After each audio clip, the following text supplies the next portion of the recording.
Des gens qui bougent selon le contexte, qui n'ont pas une ligne claire de ce qu'ils veulent, qui mutent selon le chant du coq. Nous sommes très jeunes. Les gens diront, oui, toi tu es jeune, machin, tu n'as pas... Nous sommes très jeunes et nous sommes contemporains de tout ce qui s'est passé en Côte d'Ivoire. Et on a cette intelligence à un moment donné de sortir de ce culte de la personnalité qui était notre conscience.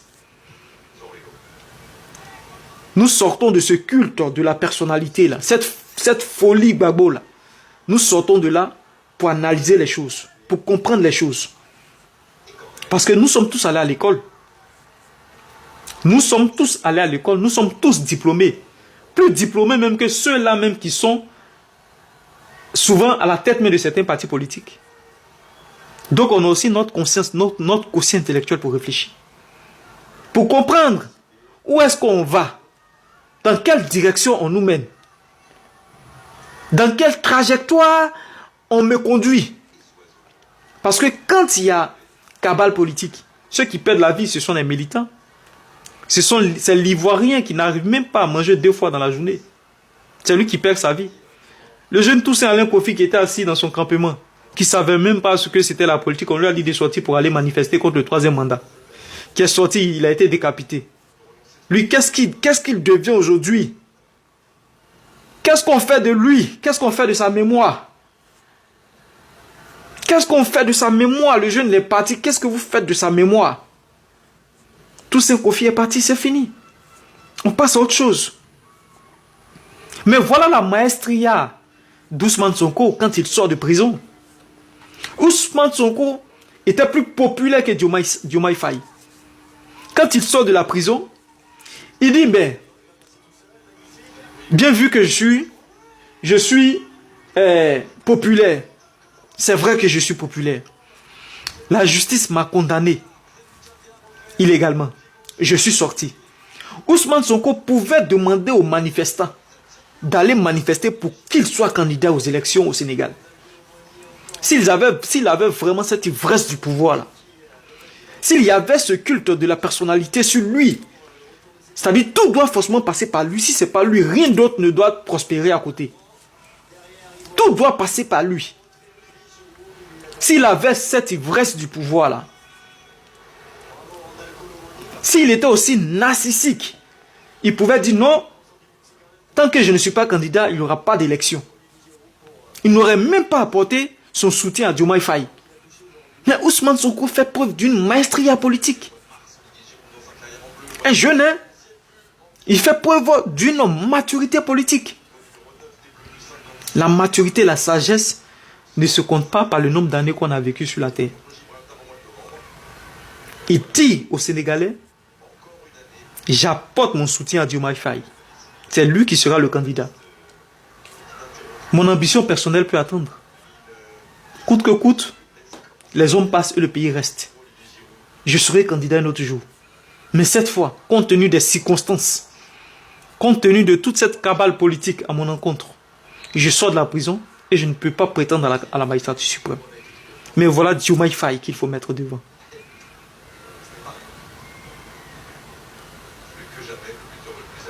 Voilà Diomaye Faye aujourd'hui qui est président de la République au Sénégal. Mais le véritable président, celui qui reste dans la mémoire des Africains, c'est lui qui a fait preuve d'une certaine maestria politique. C'est lui qui reste, qui garde une image dans l'inconscient et dans la conscience des Africains. C'est Ousmane Sonko. C'est ce genre de jeune-là que nous voulons. C'est ce genre de politicien-là que nous voulons. C'est ce genre de politicien-là que nous voulons. Et quand je dis aux gens que le président Laurent Gbagbo a raté son atterrissage, il a raté son atterrissage. Parce que le président Laurent Gbagbo, à l'époque, c'était une icône. Il y avait tout un mythe, tout un mystère sur le président Laurent Gbagbo quand il était à la CPI. Et quand il rentre à Abidjan, il y a tout ce mystère sur lui. Mais il a descendu tout ce mystère-là. Ça, c'est un message au PDCRDA. Il ne faudrait plus rester en arrière-plan. Hein. On sait très bien que le président Tidjane Thiam, c'est un ensemble de valeurs. Mais je vous dis, la communication compte. Nous sommes à 1 année des élections. Nous sommes à une année des élections. Aujourd'hui, celui que je vois souvent sur les réseaux sociaux, vraiment parler de Tidiane Thiam, c'est mon aîné, Isaac Nieba, qui était autrefois défendait donc le président Alassane Ouattara, mais aujourd'hui défend le président Tidiane Thiam. Isaac Nieba, je suis ses vidéos, je vois un peu ce qu'il se dit. Il faut communiquer autour du champion. Il faut communiquer autour du champion. Il faut lâcher les cyberactivistes. Même s'il y a des risques, il faut les prendre. Il faut prendre des risques parce que nous avons décidé de faire la politique. Nous avons décidé de nous investir en politique. Donc nous devons prendre la responsabilité sur nous-mêmes pour mener certains combats. Parce que nous voulons vraiment le changement dans notre pays. Quand j'entends un Tidiane Thiam prôner l'entrepreneuriat, promouvoir les start-up ivoiriennes, c'est ça le panafricanisme économique.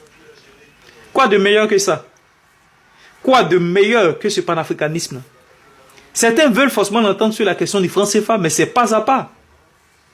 On y va pas à pas. Quand on parle, on nous dit, mais Tidiane Thiam, qu'est-ce qu'il pense du franc CFA? Qu'est-ce qu'il pense du franc CFA? Mais ce sont des choses qui se négocient petit à petit. Mais il faut d'abord juger l'homme sur ce que vous entendez, ce qui sort de sa bouche. Il faut d'abord le juger là-dessus. Il faut le juger là-dessus. Quand il retrace son parcours au Bénin, c'est qu'il a posé comme acte au Bénin. Quand on suit, pour ceux vraiment qui ont suivi le cursus de Tidiane Thiam, ils savent combien de fois il a été l'objet de racisme acerbe ici en Europe. Donc vous n'allez pas nous dire que c'est quelqu'un dont les Occidentaux ont mis l'eau à la bouche, ont mis la cuillère à la bouche. Quelqu'un qui pouvait être ministre de l'économie ici en France qui a refusé. Et il y a toute une pléthore d'actions qu'il a eu à poser, que les gens banalisent. Tout ça parce qu'aujourd'hui, ils sont dans un contexte où ils veulent coûte que leur candidat soit président de la République. Donc il faut descendre au maximum Tidiane Thiam. Mais vous n'y arriverez pas. Encore la chance que moi, je n'ai pas vraiment le temps. Et je le dis. Moi, je suis doctorant et je suis en dernière année de thèse. Donc c'est ce qui fait que ça me prend tellement de temps. Et à côté de ça aussi, il faut faire des petits boulots pour subvenir aussi à nos besoins. Donc ça ne me laisse pas tout le temps pour me mettre nuit et jour sur les réseaux sociaux pour défendre Thiam. Parce que quand tu suis un leader, il faut toujours aussi rester dans sa dynamique. Ce que nous faisons, le combat que nous menons, ce n'est pas une question d'argent. Certains disent non, toi on te paye combien pour que tu défendes. Ce n'est pas une question d'argent, mais c'est une question de conviction. C'est une question de conviction.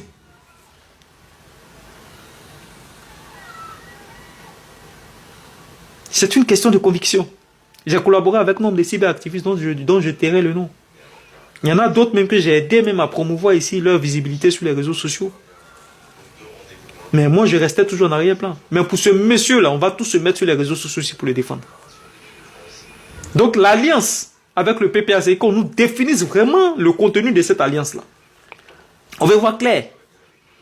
Parce que pendant que vous êtes dans la vérité, pendant que vous êtes dans la droiture, pendant que vous pensez que vous êtes dans une alliance, mais ces gens-là ont des arrière-pensées.